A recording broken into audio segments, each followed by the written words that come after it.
This is me having a private dinner with presidential candidate Robert Kennedy Jr., and this is me posting a video about my conversation with him, and this is the unexpected backlash. I was shocked at the response that I got. It exposed a deeper fracture in how we communicate politically in America. What happened that night? And why did it stir so much controversy and cause such a divide? Don't speak to me like that. I did go there. I don't care that you don't care. I don't care that you don't care. We're never going to be president of the United States. It's becoming clear to me we are witnessing an alarming shift in how we engage with differing viewpoints. This isn't just about understanding a dinner. It's about salvaging dialogue in an era that seems increasingly resistant to it.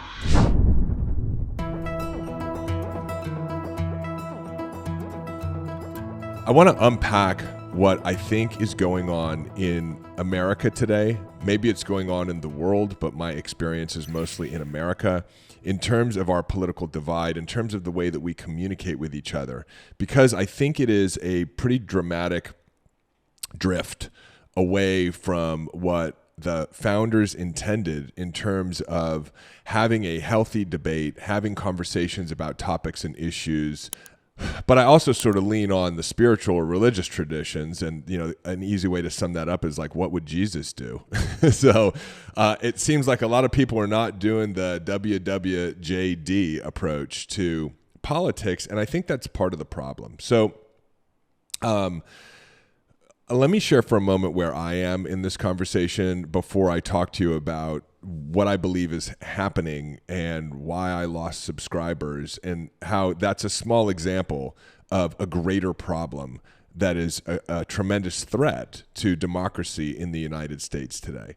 My experience was back in 2008, I was enrolled into Hope and Change with Obama. It was the first time I became politically active. So I was born, my life started out coming out of, Ina Bear. No, this isn't like my childhood story, but I was born in 1975. So, when 9/11 hit, I was around 25 years old, and I started paying attention to world affairs and politics. And at that time, we kind of had the Bush Clinton era. We had Daddy Bush, and then we had Clinton, and then we had Baby Bush, and then we moved on to Obama. And I remember in my early 20s just sort of feeling secure with our political structure, with having a president. It seemed like both Bushes, the first Bush knew what he was doing. The Clintons seemed to know what he was doing. The second Bush kind of came off as an idiot. And then Obama shows up. And by the way, I don't know if the second Bush was an idiot or not, because I'm realizing there's only a filter of a certain set of information that we have access to through the mainstream media. And at that point in time, there was no independent media. Because if RFK Jr. had been around, in the early 2000s as a prominent political figure, I'm sure they would have just portrayed him as a wacky conspiracy theorist lunatic. So I'm saying this was my perception. I'm not saying Bush Jr. is an idiot. Dan Quayle seemed like an idiot, but I don't know that either. So Obama comes on with Hope and Change, and he's talking about basically, he was the first person that started talking about draining the swamp, and he was going to drain the financial swamp. Remember, in like 2008, 2009 was the financial crisis, and literally overnight, Congress gave $700 billion to the banks of our money to solve the problem that the banks knew that they were creating. And there was all kinds of collusion taking place where the regulatory agencies were actually stacked with the same people who were industry insiders. And this goes on today. This is a big part of the problem, and Kennedy talks about this as corporate capture. And I was excited because Obama said, I'm going to come in and get all these people out. And Obama came in and he led the swamp creatures into the swamp. I mean, he put Tim Geithner, who at that time I believe was the head of the Federal Reserve, in charge of our Treasury. Like, that's crazy. The Treasury borrows money from the Federal Reserve, and you're going to put the guy who was in charge of the lender to the Bank of the United States, now in charge of the bank. I mean, that's insane. But we're starting to see that this insanity is a structure. And so I watched Obama not do the things that he said he was going to do, and also enact extraordinary military conflict and death toll around the world. I mean, I don't know how else you say it, right? With all the wars that Obama got involved with, he set up the Ukrainian war, the war in Syria, what's known as the American war in Syria that none of us are aware of. And then Trump takes over. So I look at Trump and I go, it's nice. It's an alternative. He has some awareness of the deep state. And but I don't think he's intelligent enough to be able to see the architecture of the swamp. I think RFK is, as a lawyer, critical thinker, incredible historian. I understand why people like Trump because he, let's call it, speaks his mind. But Trump doesn't represent for me the values that I hold dear. Like Trump is not in my mind a loving human being. Trump doesn't treat people with respect. When I listen to Trump's conversations, he seems like he has a hard time holding a single thought, right? It'll go from, well, people have told me that the border is a crisis, but there are lots of crises in the world. There's a crisis in China, and the Chinese have been manufacturing a lot of things, and the things that they manufacture, they sell for cheap here, and things are cheap, lots cheap. Real estate is cheap. You can buy real estate cheap right now. It's the best time in America to actually grow wealth and grow investment, right? You can make more money than ever before, and that's what I'm going to do to bring back America, to making more money. It's like, wait a minute, we were talking about the border a second ago. That's my experience of Trump. And I listen to other people who seem highly intelligent, like Patrick Bet-David, for example, is one who comes to mind with his show Valuetainment, and they don't really take RFK Jr. as a serious candidate. A lot of platforms don't, and they're pro-Trump, and I can't figure it out other than this incredible distaste for the progressive left represented by Biden. So. If you want to be a Trump fan, be a Trump fan. Like, if you want to vote for Trump, come over to my house, right? I'll have you here. I don't look at my friends based on if they want to vote for Trump or they want to vote for Biden. Now, if you're a racist, I'm probably not going to have you over to my house. And I'm not saying all Trump followers are racists, but being in a family that is of mixed origin, my wife's side of the family is Colombian. We were in Sarasota, Florida, when there was a Trump rally, and I watched a Trump follower in his early 40s, super drunk, shove and push over what must have been an 80-year-old woman who was standing on the side of the street. I've heard and seen massive groups of Trump followers who were anti-minority because of the way that Trump articulates the immigration crisis. And I've seen how my family members are afraid of a lot of Trump's rhetoric and what it inspires in other people. Because there's an anger frequency in it. It's a populist frequency. It's a fear frequency, right? So to be clear, I'm just calling Trump for what I see Trump. And someone can be a Trump follower, and as long as they're a good human being, I love them. I'm with you. I mean, I try to love everybody, but I'm saying I'll spend time with you. I'm not making my decisions about who I follow or who I spend time with based on who people vote for. Like, I published one video on RFK Jr. I have something like, I don't know, it's close to 20,000 subscribers on this channel, and 1,000 people stopped watching this channel because I had dinner with RFK Jr. to hear what he had to say, and I shared my thoughts around it. To me, that's a problem. We should be able to talk about our views, and I'm sharing some of mine with you, around politics, around the world, around issues, around individuals who are running for office. I don't think Trump has the level of intelligence to deal with the extraordinary complexity of corporate capture and the existential issues that exist today in the environment with $33 trillion of debt, the chronic health problems in the United States. I don't think he's capable of doing it. He hasn't shown me when he brought in his team before that he could do it. In fact, we accumulated even more debt. I think it was like another $8 to $12 trillion under Trump. You can't do that. You can't run a business that way. I don't actually think Trump was a great businessman. I think Trump is a phenomenal marketer. I think Trump comes with a high level of certainty, and people, when they're afraid, people, when the world seems chaotic and conflicted, they want certainty in their leader, and he's phenomenal at that. I'm not saying he's a bad person, right? Even though he was caught on tape talking about grabbing women by the pee. Well, okay. I mean, I've said some stupid stuff when I was younger too. So I'm not trying to generalize anything around Trump, but I don't see him as capable of dealing with the issues that are here today in the United States and abroad. Then you've got Biden, and I don't know about Biden. Everything I watch with Biden is not substantive. It's not giving me real policy issues. It's not telling me how things are going to be handled. We're now finding that some, if not a lot, of his interviews have been scripted. He's giving very few interviews. Like, you can't have a conversation with Biden. It seems like he's struggling mentally. But I don't have the full picture. If it were my dad and what's being represented in how he's showing up in the media is actually accurate to who he is and who he's being, which I kind of lean towards it is, because the legacy media is obviously not supportive of Trump. They're obviously not supportive of RFK Jr. And so they're supportive of Biden, and it still doesn't look good. Then that's problematic. If he were my dad, I'd be like, Dad, we gotta step down. Like, you can't run the country.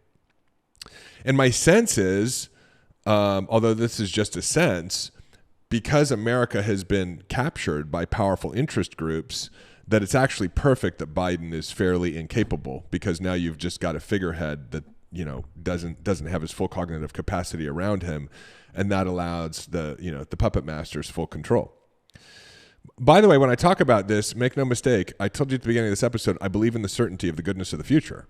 So none of this is to be afraid of. It's just, it's an observation. It's like we're Jane Goodall going into the jungle, and we're evaluating, like, how does this society operate and how are people interacting around this?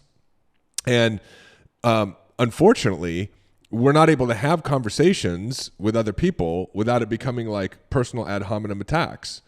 So I'm happy to discuss Biden's policies. I'm happy to discuss whether Biden's capable. I'm happy to talk about the person of Biden with someone who supports Biden, and I'd love to explore it. Same thing with Trump. Same thing with RFK. I happened to go and host a dinner for RFK Jr. because it wasn't easy to hear what he had to say through traditional media. He did the independent media route, and he piqued my interest. Trump doesn't pique my interest. Now, if I had an opportunity and you told me I could sit across from Trump for 2.5 hours, hell yeah, I'd do it. If you said I could sit across from Biden for 2.5 hours, hell yeah, I'd do it. Was I as motivated and inspired to bring together 30 influencers in my network to do that for one of those other two candidates? No, not based on what I've heard. But the issues that RFK was talking about, I was like, wow, these are the most important things we should be talking about. And he's actually got plans and strategies, policies for implementing these things. I want to understand what he's talking about. But some people were upset, and so they unsubscribed from my channel. And, I think that that's indicative of, unfortunately, the way that we're treating politics, which is like sports teams.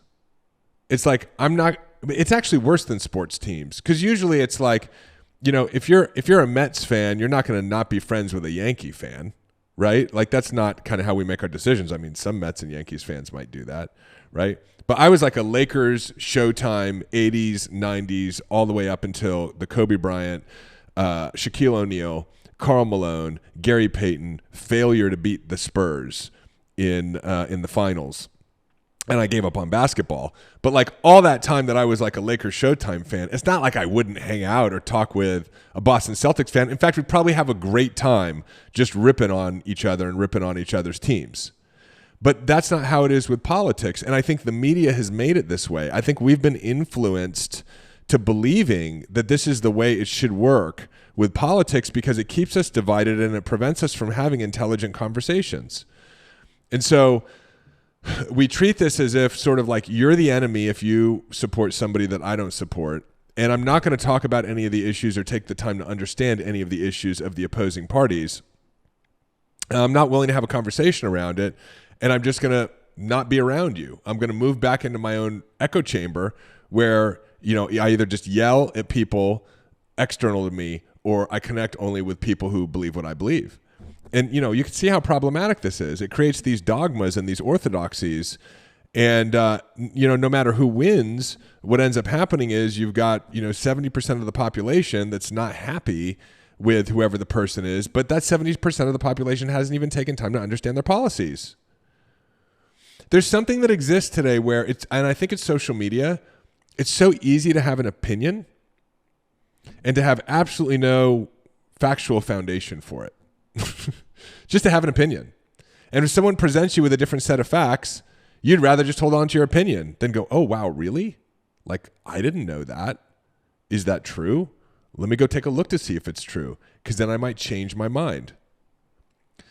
What we believe in has become such orthodoxy that it's become a part of our identity and a part of our sense of self-security and a part of our own personality. And it's amazing the levels of complexity that have been created at an unconscious level to keep us in that same opinion rather than us being open to changing our mind. It's so ego-driven. I had a conversation posted something on social media that said, hey, it's really this simple. We have to support the war in Ukraine, keep financing the war in Ukraine. We have to help the Ukrainian people. And he had someone who commented on there that said, hey, this post is a little tone deaf. And so I reached out to him and I said, hey, someone commented your post is tone deaf. Let me explain to you why they may have said that. And I started explaining to him the history of the Ukrainian war, 2014, Obama administration, really driven by the neoconservative movement and Victoria Nuland, who just stepped down, deciding that they were going to overthrow the democratically elected government of Ukraine, which was pro-Russian. They didn't like that it was pro-Russian, so they created uprisings and conflict through non-governmental organizations within Ukraine, and eventually the CIA, in partnership with George Soros and the Open Society organization, overthrew the government and put a new government in place that was pro-U.S. And we do this a lot, right? But the problem is, like, the new government is a bunch of Nazis, or we put in a new government which is a bunch of terrorists, or we put in a new government which is a bunch of extremists, because those are the people who are around to fund and finance if you want to overthrow a government, right? You go work with the extremists and you finance them to overthrow who was there because it's not ideologically aligned with what you want to achieve. And so, now you've got these Nazis supported by U.S. and NATO. I mean, how crazy is this, right? And they start killing ethnic Russians in Ukraine, around 10 to 12,000 ethnic Russians in two regions in Ukraine. And they start amassing more weapons, and they start activating chemical biological labs. I mean, Victoria Nuland publicly said this. Yes, we have biolabs. I cannot deny that we have chemical biological weapons and labs in Ukraine, right up against the Russian border. And they're killing ethnic Russians, and then finally Putin steps in and invades, right? And we call it unprovoked. Hey, like, when we're talking about financing, supporting the Ukrainians, what we're talking about is taking taxpayer money, funneling it through our government and these packages that then go to weapons manufacturers to buy more weapons, to put into the hands of Ukrainian boys to go off to war to die. That's what's continuing to support the war is. So realize that's what you're posting on social media. And so we started getting into a conversation about it. And at one point I said, he said, so what's the solution? I said, well, I believe the solution is you stop funding the war. If there's no more weapons, there's no more fighting back. Russia will stop, and then there'll be a peace agreement and a reorganization. And he says, well, I don't think that that's possible. So I say, well, but they had the Minsk Accord. He goes, well, what's that? I said, well, that was the peace agreement that Ukraine and Russia had. That was almost signed, that everybody was happy with. And then Boris Yeltsin was sent over to essentially tell Ukraine, you can't do this agreement and you got to go to war because we're using Ukraine as a proxy war against Russia to exhaust their resources, which I believe it was Mitch McConnell, one of the majority leaders in Congress, who came out and said that. Yeah, this war is to exhaust the resources. But you just got to go look. You just got to go look and listen. But you can't sit there and just continue to have an opinion. And then the crazy thing is when people tell you, hey, this is actually the way it is, you go, well, I don't know if I can believe that. Okay, well, you can go look it up. Yeah, but I'm not going to go look it up. Another thing said was, well, how do you know that Putin would actually back down if we no longer put weapons in the hands of the Ukrainians? And I said, well, he said that. He actually said it'd be nice if you could hear Putin say that. Right. And there's always this next question from people, this next thing from people. Well, it would be nice if we could see this, or if this were true. And then you go, well, it is. He did say that. Well, where did he say that? On an interview with Tucker Carlson. Yeah, but Tucker Carlson is biased. Yeah, but he's interviewing Vladimir Putin.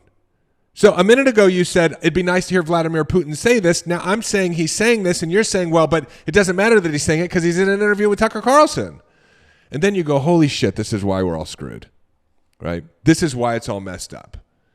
So, and then, well, but how do you know if you believe him? Let me just go back to my original opinion, which makes no sense in the first place. We need to keep supporting the Ukrainians. Let's keep giving them money, which is saying let's give it to weapons manufacturers to keep the war going. So it requires an amount of intellectual fortitude and effort to actually get to the root cause, understanding of what's going on in the world. And most people are not willing to do it. It is so much easier to just have an opinion. And now it's easier than ever before to just share your opinion on social media.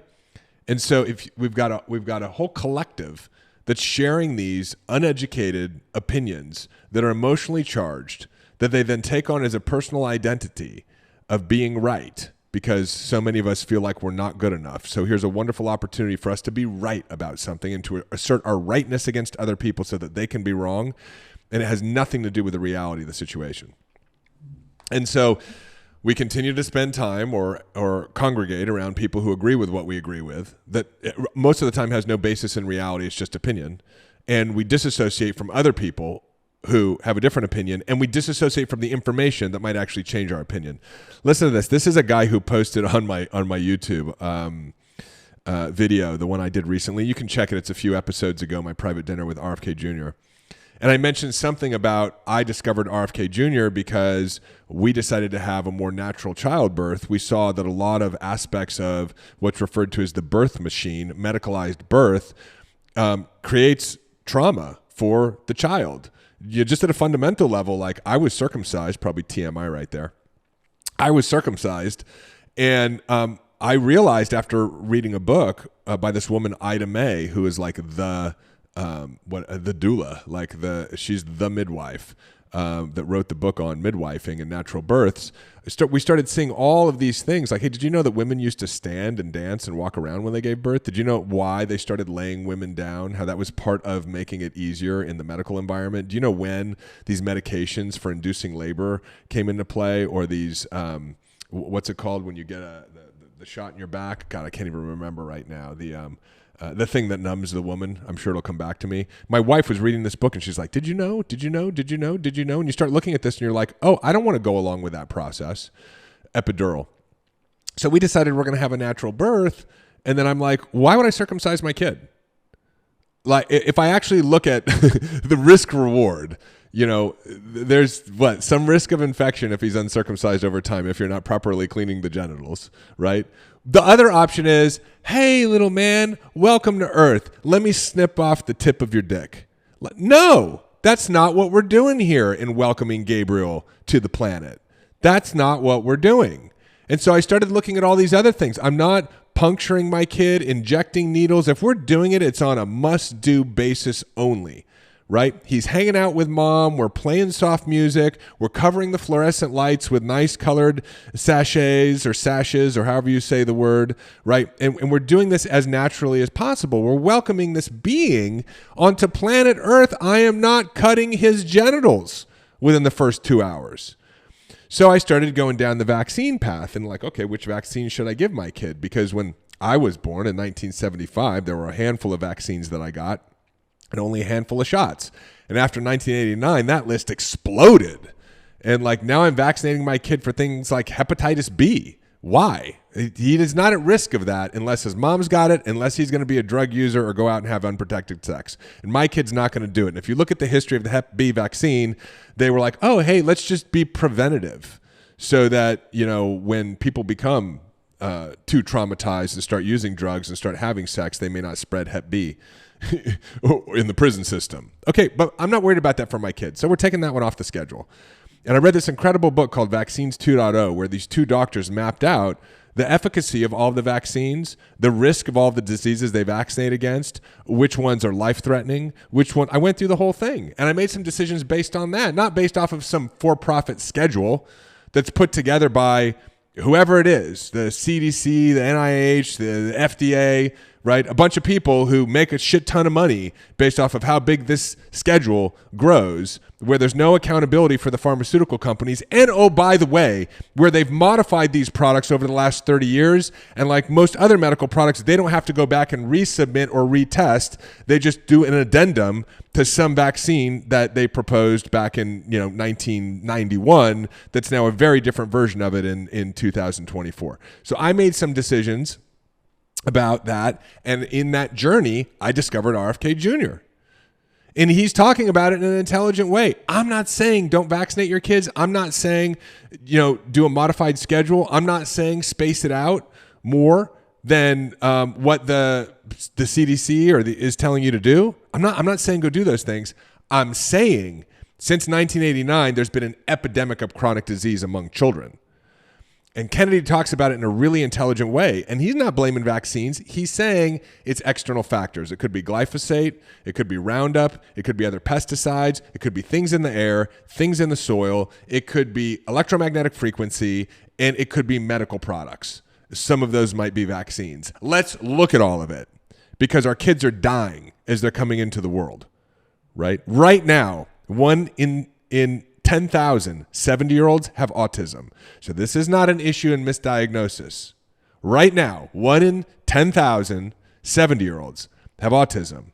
Right now, 1 in 24 boys have autism. Okay? We have to figure out what's going on, and Kennedy wants to talk about that. Trump ain't talking about it. Biden ain't talking about it. I'm passionate about it. I don't want kids coming into the world dying. I don't want my kid or other kids coming into the world.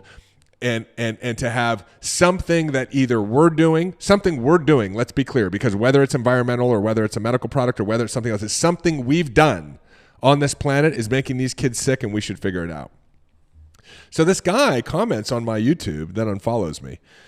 He says, did your parents have you vaccinated when you were a baby? Well, yeah, my parents had me vaccinated when I was a baby. I think the vaccination schedule was 7, not 70. I'm not saying don't vaccinate. And I said that in the episode. Yes, my parents vaccinated me when I was a child. What about your dogs? Do you get your dogs vaccinated to protect them from rabies and distemper? Yes, those are 2 vaccines. 2 vaccines. I don't vaccinate my dog with 60 to 80 shots over the first 10 years of their lives, right? And by the way, it wouldn't even be the first 10 years of a human's life is the formative years. First 10 years of a dog's life is over half the years. But yes, of course I vaccinate my dog for a couple of things that would be life-threatening, right? And they get a couple of shots. If you were in a car accident and had to go to the hospital and you were in excruciating pain and they offered you a shot of morphine to ease your pain at the hospital, would you say thanks but no thanks? No. I'd take the morphine.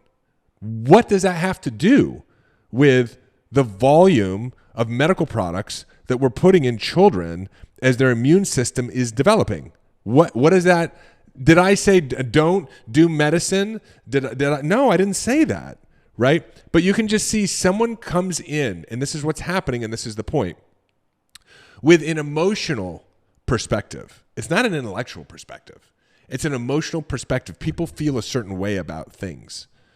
And then they don't do the exploration as to why they feel that way. They don't look at the thinking. They don't look at the intellectual component of it and then question it or be open to other people who may be able to provide different perspectives that may be more accurate or more aligned with what's true. They just react, and they do it on social media, right? In the old days, we didn't vote for people like RFK Jr. We voted for people with a working knowledge of how the government works. Okay. We're talking about someone who grew up in potentially, arguably, the greatest political dynasty and family that ever existed, right? That would be like saying that I live in a family of technologists, but I know nothing about how technology works, right? So you've got a guy who's a lawyer who's been working with and against government agencies for the last 20 years, understands how they work as an environmental protection attorney, and grew up in the greatest political dynasty in the history of America, right? Back in my day, we voted for people with a working knowledge of how the government works. Oh, all right, gotcha, buddy. We weren't single issue voters. We voted for the lesser of the evils. Personally, I wouldn't vote for RFK Jr. for for the local dog catcher in my town because my dog has more government experience than RFK Jr. does. These are voters. You know what I mean?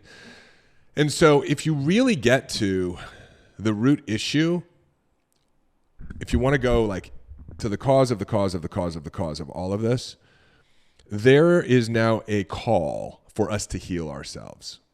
That's what this is about.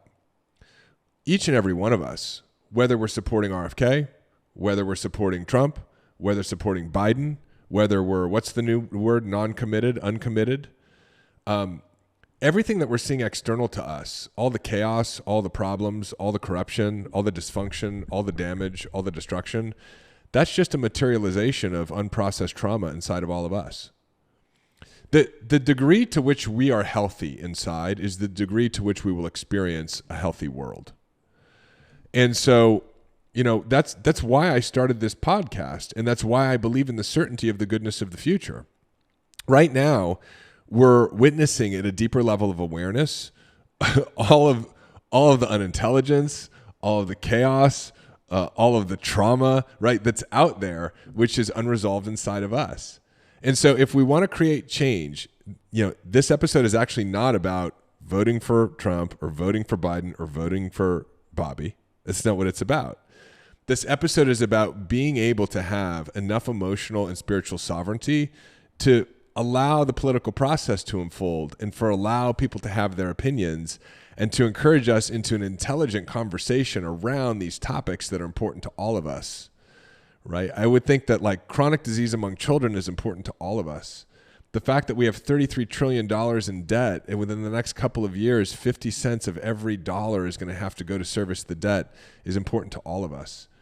Right? The fact that millions and millions and millions of people are dying in what could be perceived as unnecessary wars or wars that start but could end but don't end because there's a motivation for profit coming out of these wars, that's a thing that's important to all of us, right? The border and having a proper way for individuals to come legally into the United States, which is a place of hope and a place of freedom, but to also make sure we keep out the undesirables who we truly don't want, who are coming across the border to, you know, grow their drug businesses or, you know, commit acts of terror. That's important to all of us. And I think us all being able to discuss these ideas together, even taking concepts that are shared by a particular platform, like how Trump would handle it or how Bobby would handle it or how Biden would handle it, and then for us to talk about like how else do we think we could handle it, that's a bottom-up responsibility, right? That's a responsibility civilians have. And I think we've lost touch with that responsibility. And so there was an interview between Bobby Kennedy on Jocko's podcast recently where the tagline or the title was something like, you know, you get the government that you deserve.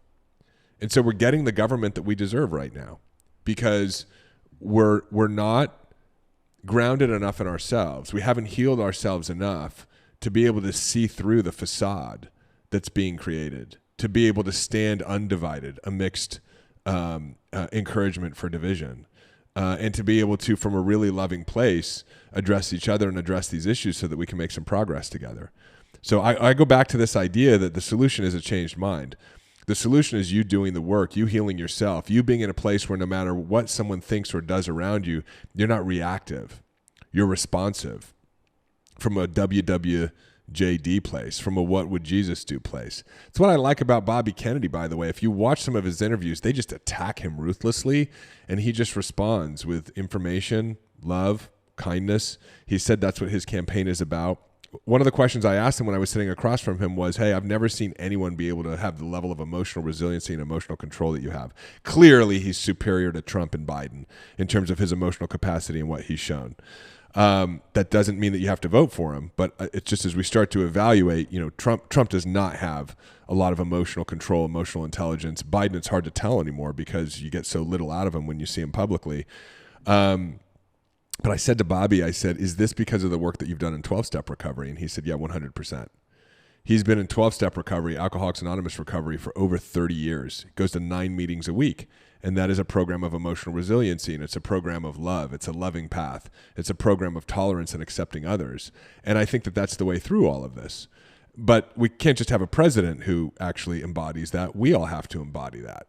And that's a big part of what our relationship here is. That's a big part of why I'm doing my best to share with you, how to move out of fear around your money, how to move out of fear and move into love in your relationships, how to move out of fear and move into inspiration in your business, how to understand how these root cause principles work, like time, what causes self-sabotage, what creates anger or overwhelm, what's really going on in the world with this thing that we'd call the New World Order and totalitarian control, and putting each of these pieces in perspective for you so that you can actually be in love and calm in it.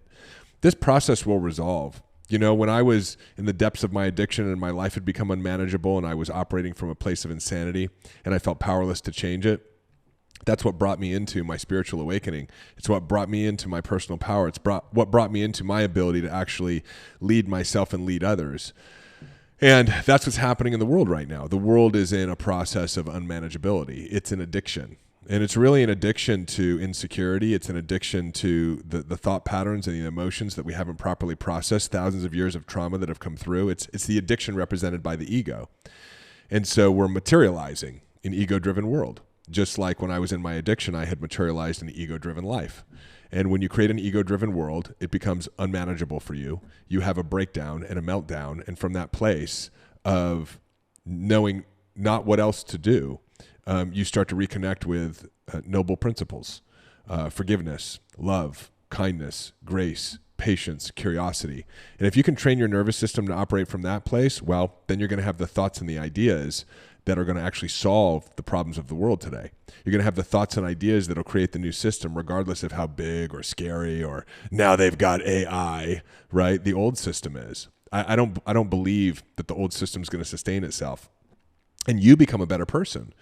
Right? Think about it. You being a better person because you've, metabolized and processed your trauma and your mommy and your daddy shit, and you're feeling good about yourself and you're loving towards others. That's going to wear off on other people, isn't it? It helps other people. If you're happy, other people around you are happier. And so this goes to that idea of be the change in the world. So it's all moving in the right direction. I heard recently Russell Brand was interviewing someone who said, like, if we don't get control of this, corporate captured totalitarian system that has emerged with the World Economic Forum and, control of the media and censorship and the military industrial complex, he's like, once they get their hands on AI, we're going to enter the, what did he call it? The dark ages of totalitarian control. It's like, no, we're not. It seems like that on paper, but no, we're not. My relationship with my higher power, like my God of my understanding, is so much greater than totalitarian control. And I think that's why faith or belief in something greater than ourselves is necessary in order to navigate through this. I go back to the story of the Bible. What were the chances that David could overcome Goliath? 0, right?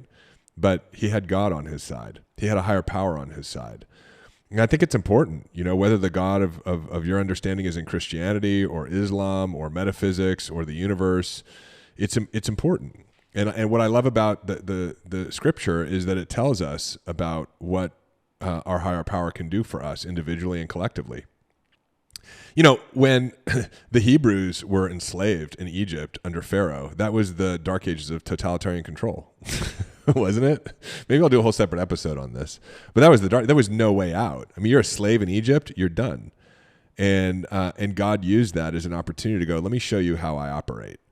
And just through a couple of people, right? Through Moses, his brother Aaron, they led the Hebrews out of the dark ages of totalitarian control, away from Pharaoh. Well, how did it happen? It happened through miracles. It happened through plagues. It happened with Moses trusting and outstretching his hand over the Red Sea and watching the sea part and the Hebrews escaping through the sea and then it swallowing the armies of Pharaoh. And what's so cool about that story is, God didn't just take the Jews, the Hebrews, out of slavery and take them to like non-slavery. He didn't just take them from slavery to the better land. Where did he take them? He took them to a place called the Promised Land. It was the best land, right? It was the best place. It's what was promised. And so in many ways, like we're living in that promised land today. And the story is repeating itself. And I think that oftentimes you have to have something that shows up that feels like the Dark Ages, that feels like there's no way out, in order for us to remember that we're really not in control, but there is one that is.